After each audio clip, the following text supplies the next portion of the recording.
Hi, I'm Sunday Burquest, and I just wanted to share my story with you today for those of you that haven't heard it.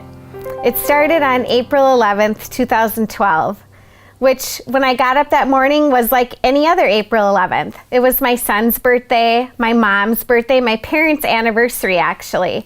And that day I was painting furniture with my sister and my sister-in-law. I knew a phone call was coming, so I was sitting in my van outside of a barn where we'd been painting, waiting for the phone call. When the phone rang and I answered, the first thing the sweet woman said on the other line was, "Are you driving right now?" And I knew it wasn't a good sign. I assured her I wasn't driving, and she said, "I'm so sorry to tell you I did get your test results back and you do have invasive ductal carcinoma." I said, "Okay." She said to me, "No, honey, do you understand what I'm saying? I'm telling you that you have breast cancer." To which I responded again, "Okay." She said, No. Are you sure you understand? Do you want to write it down?" And I said, "Nope, I don't need to write it down." I'm sure she thought I was in denial. I got off the phone with her and immediately started weeping in my car. I can remember that day it was hot.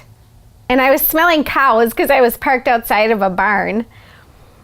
But I was thinking, how is this possible? All I could think was, I can't have breast cancer. I have kids. I have 4 kids. I cannot have breast cancer. The thing that made that even more difficult was the fact that just a year earlier, my husband almost died. He had to have emergency open heart surgery. He almost died a second time by bleeding to death. And that was really hard on my kids. I couldn't bear the thought of putting them through another situation where they could possibly lose a parent. Now, I will say in my heart, I didn't feel like I was gonna die. I knew there'd been so many advances in breast cancer. But just the fact that I had to sit them down and tell them was actually one of the hardest parts of my entire story. They were 12, 14, 16, and 18, so well old enough to understand the ramifications of what cancer meant. In fact, just in the years prior, they had lost both grandfathers to cancer. So in their experience, someone that gets cancer dies. And I was determined to change that experience for them. Now, it wasn't easy. I cried a lot. I had bad days. But what I did do is I did decide that I wasn't going to stay in the corner and cry the whole time. I was going to show my kids that no matter how hard life gets, you can get through it. And there were so many decisions, so many doctor's appointments. For those of you that have been through cancer, you understand what I'm saying.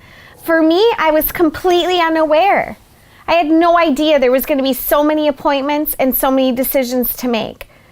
I ended up probably having about 7 or 8 surgeries. I did have some cancer in my lymph nodes, which they removed. I had 8 rounds of chemotherapy, 28 days of radiation.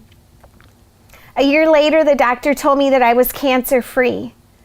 And while on the surface, you would think I would be celebrating, and I did, but I didn't feel cancer-free. I didn't feel back to myself. I was dealing with some depression, some anxiety, things that I had no idea came with cancer. And it was a hard few years for me. But finally, I decided that I wasn't going to allow cancer to control my life. And it took me a while to get there. That turning point came when my son came to me one day and he said, "Mom, let's turn in an audition video for Survivor." Survivor, the TV show. Now, I'm not some athletic person or anything like that, but I am a huge fan of the show, and we've been watching together since the beginning. We turned in an audition video. It didn't really go anywhere, so the next fall I turned in another one, and I did get the call, and I did get invited to participate in Survivor 33 Millennials versus Gen X.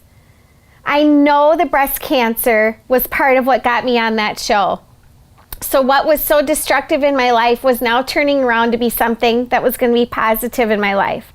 I decided when I went to Survivor, I was going to leave the after effects of cancer that have been hanging around my life. I was going to leave them there. That actually happened when I was participating in a challenge on April 11th, the anniversary of the day of my diagnosis. The challenge that day was called The Ocean. We had to swim across to a platform, climb up a cargo net, jump off, grab a key, and jump into the water about 10 feet, and then swim to another place. I didn't realize it at the time, but the moment I jumped in that water, I left the after effects of cancer behind and I came out a different person. I consider myself beyond blessed that I got the opportunity to be on the show. But really, I believe it was God that put me on the day of my anniversary, that just 4 years after being diagnosed, I get the opportunity to win a challenge on Survivor with my tribe mates and walk away with the symbolism knowing that I left that cancer on the island. I came home, got back into my regular everyday life, doing laundry, doing dishes, running kids to practices and games. But the other thing I did is I have started speaking about my story. I've started sharing this with other people. The thing is that no matter what comes your way, no matter what negative circumstance, no matter what setback you're hit with, there will come a time where you can turn it around and you can use it for something good and you can use it to inspire somebody else. Your life doesn't have to be over because something negative happened to you. Your life doesn't have to be consumed and dictated by a setback. There's always hope. And just hearing other people's stories might be that hope that you need to hang on just a few more days and fight for the control you want back in your life. You can check out my website, sundayberquist.com, or follow me on social media. If you're going through cancer right now, if your mom or someone you know is dealing with breast cancer, reach out. I'd love to chat with you and I'd love to pray for you. Thanks so much for listening.